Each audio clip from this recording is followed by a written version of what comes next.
Հաղորդման գործընկեր Աշտարակ ընկերություն։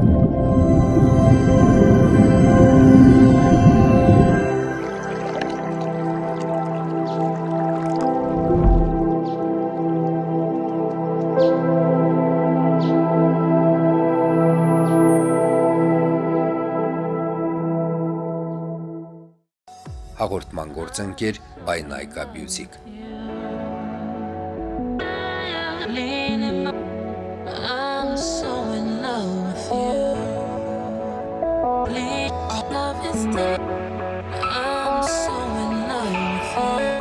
Հաղորդման գործընկեր Լուսի Image Studio։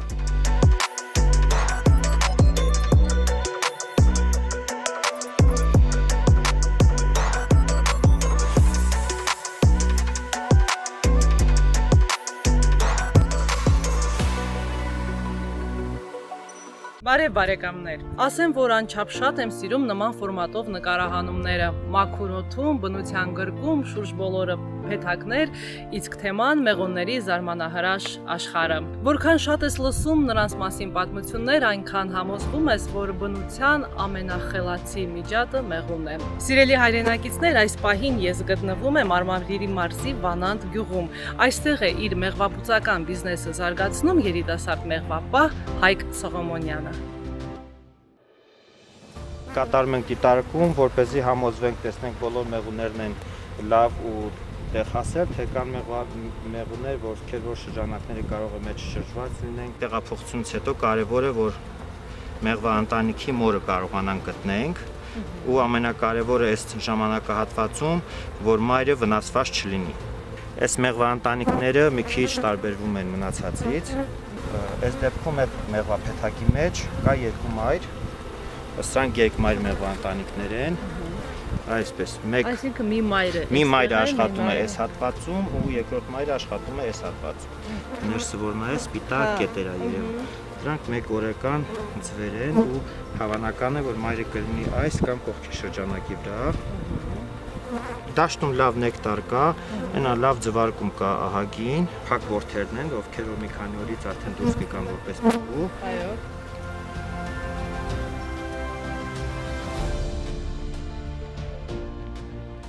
Արցախում մեղվա ընտանիքները տեղափոխվում են Քարվաճառի շրջան եւ Քարվաճառում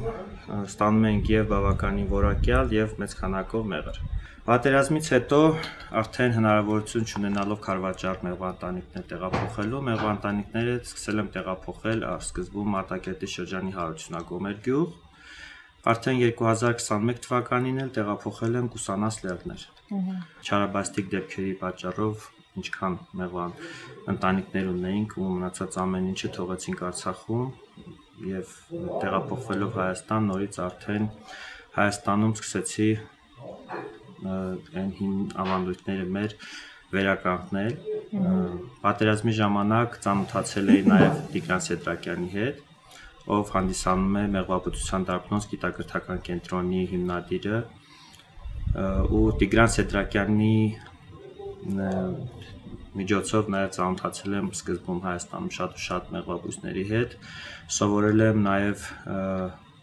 գիտակրթական կենտրոնում մեղվաբուծության գիտելիքներս ավելի ընդլայնելու համար ու նաև շատ շփվել եմ Հայաստանի հայտնի լավ բազմաթիվ մեղվաբույսների հետ ու սիրում եմ բոլորից լսել, նամանավանդ ավագ սերնդից ամեն մեկից ինչ որ մի բան ունենք սովորելու եւ այն գիտելիքը, որը ունեմ, միշտ ավելացնում եմ տարբեր մարզեր այցել կատարելով, տարբեր մեղվաբուծական տնտեսություններ մտնելով, յուրաքանչյուր գյուղ այստեղ իր ավանդույթներն ունի եւ յուրաքանչյուրից ինչ որ մի բան վերցնելով կարող ենք այն մեր ունեցածը ավելի զարգացնել։ Որպես ձեր ասացի հավաստիկ, ես հիշեցի, որ ճանապարհին պատմում եք, որ մինչ այսօր էլ, մինչ օրս էլ, որտեղ տեսնում եք ինչ-որ մեղվաբույծ աշխատում է, անպայման ավտոմեքենան կանգնեցնում եք, իջնում եք եւ էլի ավագ սերնդից խորհուրդներ եք ստանում։ Այո, սիրում եմ այդ բոլորի մեղվանոցներն էլ մտնել եւ Արցախում է այդպես անում, Քարվաճառ գնալու գալու ճանապարհին, ինչքան ճանապարհին մոտիկ մեղվանոցներ կան, բոլորին մոտեցել, ծանոթացել ու մինչև հիմա լավ ընկերական հարաբերություններ ենք պահպանում։ Նույնն էլ հիմա այստեղ Լոռիից մինչև Սյունիք ամենտեղ ունեմ արդեն ծանոթ մեղվաբույսներ, բոլորի հետ շփվում ենք, փորձը փոխանակվում ենք, ունենք այսպես ասած մի լավ ընտանիք, որը Հայաստանի ամբողջ մակերեսն է ընդգրկում, նաև մեղվաբուծության դափնոցի անդամներ կան Հայաստանի ամբողջ տարածքում ու ամենտեղ ինչ որ մի հարց առաջանալու, ինչ որ մի բանի համար միշտ ունենք օգնականներ ամենտեղ, այսինքն շատ չեք մտածում, որտեղ կարելի է ինչ որ մեկին խնդրել կամ եթե հասել ենք Սյունիք կամ Լոռի կամ Տավուշ, ինչ պիտի անենք, ամենտեղ էլ ունենք մեղվաբույծ ընկերներ ու որպես կանոն մեղվաբույծները միշտ բարի են լինում եւ բոլորն էլ ամեն ինչով միշտ փորձում են օգտակար լինել։ Մինչեւ հիմա Արցախում մեղվապահությամբ զբաղվելու ժամանակ ունեցել ենք մի քանակի մեղր, որը առանց բրենդավորման, առանց այսպես ասած բրենդի ճանաչելի լինելու միշտ վաճառվում էր մեր շրջապատում, մեր աշխատավայրում եւ այլն։ Հիմա այստեղ աշխատելով մի տարի աշխատել եմ, ճիշտ է առանց բրենդի, առանց անվան ու խնդիր չեմ ունեցել մեղրի վաճառքի համար։ Շուկայի պահանջն է առաջնային, որ պետք է լինի բրենդավորված ապրանք, ճանաչելի բրենդ եւ հաճախորդի համար որպես որակի չափանիշ լինի բրենդի անունը եւ ոչ թե մեղվապահի անունը, որովհետեւ նաեւ տնտեսության մեծանալու հետ միասին նաեւ արդեն ունենալու են օգնականներ, ովքեր եւ կաշխատեն նույն պրինցիպով, նույն ամեն ինչով ու միշտ առաջնայինը պետք է լինի նաև տեսանելի բրենդ,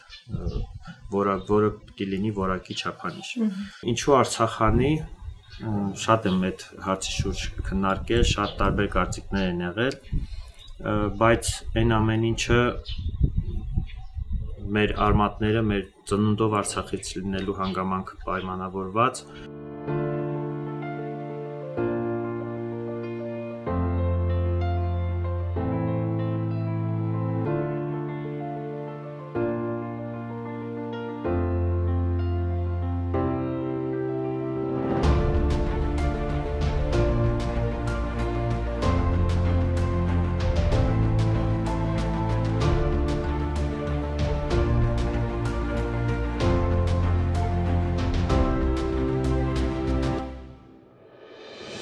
Սիրելի բարեկամներ, ինչպես տեսաք, այգիների, ծաղիկների բազմազանության պակաս այստեղ չկա։ Դա կնշանակի, որ սպասվում է որակյալ եւ անարատ մեղր։ Հայ գործարարի հյուրն էր երիտասարդ մեղվաբույծ Հայկ Սողոմոնյանը։ Կհանդիպենք։